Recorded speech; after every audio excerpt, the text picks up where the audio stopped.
Hello friends. New cadre policy आई है UPSC CSC की, जिसकी वजह से आपका यूपीएससी का नोटिफिकेशन डिले हुआ था। ठीक है, तो आप ये पॉलिसी हम लोग समझ सकते हैं इजी लैंग्वेज में ये पॉलिसी एक्चुअली है क्या, और इसमें क्या बताया गया, क्या क्या चेंजेस हुए पिछली पॉलिसी से। तो सबसे बड़ी चीज़ जो अभी हम देख सकते हैं कि पहले क्या होता था, कि पहले होता था कि यूपीएससी में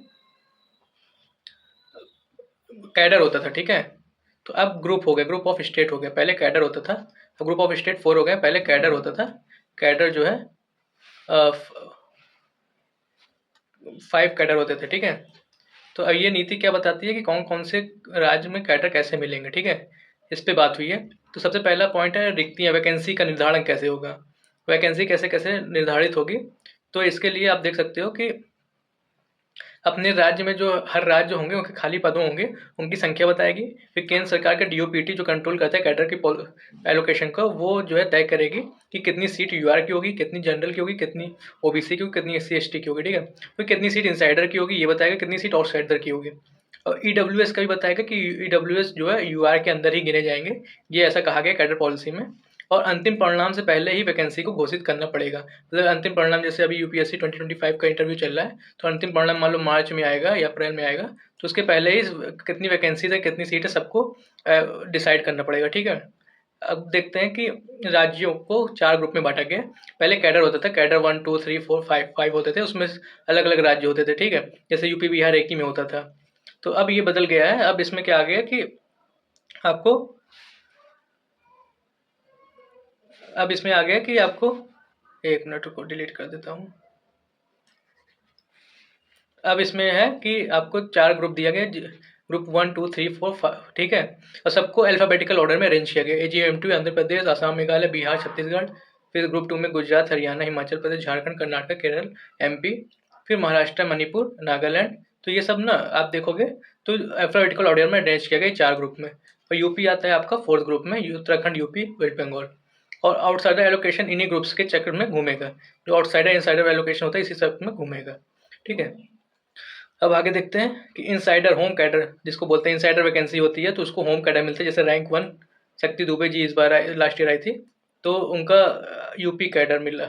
ठीक है, क्योंकि इनसाइडर वैकेंसी खाली रही होगी। इनसाइडर वैकेंसी पहले फिल होती है, फिर आउटसाइडर वैकेंसी फिल होती है। ठीक है, ये रोस्टर के हिसाब से होता है, बहुत ज़्यादा इसमें दिमाग नहीं लगाना है। जब आपका इंटरव्यू मेंस क्लियर होगा तो इंटरव्यू में आपको खुद ही पता चल जाएगा इसके बारे में डिटेल में। अब देखते हैं कि पहले क्या होगा कि मेरिट लिस्ट बनेगी। फिर उम्मीदवार को होम स्टेट के लिए विलिंग होंगे तो उनको होम स्टेट मिलेगा, अगर नहीं होंगे उन्हीं के अनुसार इनसाइडर सीट मिलेगा, अगर नहीं होंगे तो आउटसाइडर सीट मिलेगी। तो 25 कैडर होने के कारण एलोकेशन 1 to 25 घूमेगा, फिर 26 से 50 घूमेगा, फिर 51 से 75, मतलब 125, 25 से 26 से 50, मतलब एक एक करके इस तरह से घूमेगा। मतलब जैसे ऊपर दिखा देता हूँ मैं आपको।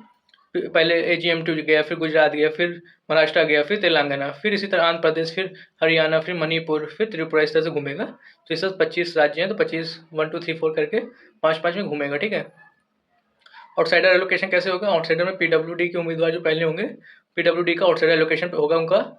पीडब्ल्यूडी के जो उम्मीदवार को होम स्टेट के अलावा एक राज्य और चुनने का ऑप्शन मिलेगा, कि उस दोनों राज्य में अगर सीटें खाली होगी तो उनको एलोकेट हो जाएगी उनका कैडर। ठीक है, और जरूरत पड़ने पे अतिरिक्त वैकेंसी बनाई जा सकती है पीडब्ल्यूडी के लिए।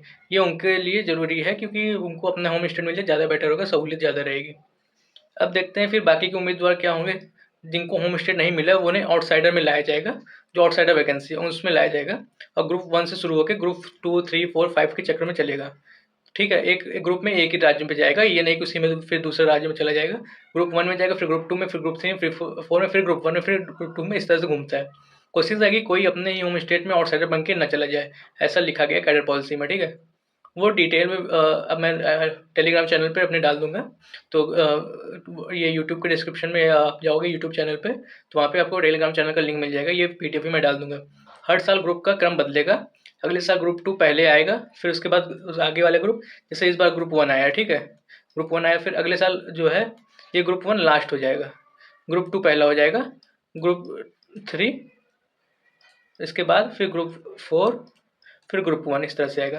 फिर नेक्स्ट ईयर ग्रुप 3 पहले आ जाएगा, फिर ये पहले आ जाएगा, इस तरह से चलता रहेगा। और रिजर्व कैटेगरी जैसे एसटी होंगे उनके लिए भी सेम प्रक्रिया लागू होंगी, ओबीसी स्टेप बाय स्टेप लागू होंगी। अगर यूआर में सीट बच जाती है, ठीक है, तो रिजर्व कैटेगरी के जो इंसाइडर बन जाएंगे, लोग इंसाइडर बन गए हैं तो बचे हुए रिजर्व उम्मीदवार यूआर आउटसाइडर सीट पे मेरिट के से लाए जाएंगे, ठीक है। और फिर समय का अब बता दें कि समय कब तक निर्धारण किया गया है कि आईएएस का कैडर ट्रेनिंग से पहले ही तय हो जाएगा। मतलब ट्रेनिंग आई जैसे अभी अप्रैल में रिजल्ट आ गया मान लो, ठीक है, अप्रैल या मार्च में रिजल्ट आ गया 2025 का, तो ट्रेनिंग कब होती है, लगभग अगस्त में होती है स्टार्ट, तो उसके पहले आईएएस का कैडर एलोकेट हो जाएगा, ठीक है। और जो आईएफएस और इंडियन फॉरेस्ट सर्विस है, इनका अपॉइंटमेंट जब होगा उसके तुरंत बाद इनको कैडर मिल जाएगा। तो इसी पॉलिसी के अनुसार मिलेगा। पहले सबका कैडर ट्रेनिंग के टाइम पे ही आता था, अब आईएएस का पहले आ जाएगा, आईपीएस फॉरेस्ट सर्विस का ये जो है आपका अपॉइंटमेंट के बाद आ जाएगा। कब से लागू होगी, ये सीएससी 2026 से लागू होगा और इंडियन फॉरेस्ट सर्विस 2026 से लागू होगा। पुरानी नीति खत्म हो गई है, तो इसीलिए आपका यूपीएससी का जो नोटिफिकेशन था वो डिले हुआ था। तो ये था वीडियो। अगर आपको कोई डाउट हो तो कमेंट कर देना, मैं एड्रेस कर दूंगा। ये पीडीएफ मैं अपने टेलीग्राम चैनल पे डाल दूंगा, आईएएस पीसीएस गाइडेंस 1 करके है। तो मिलते हैं अगले वीडियो में।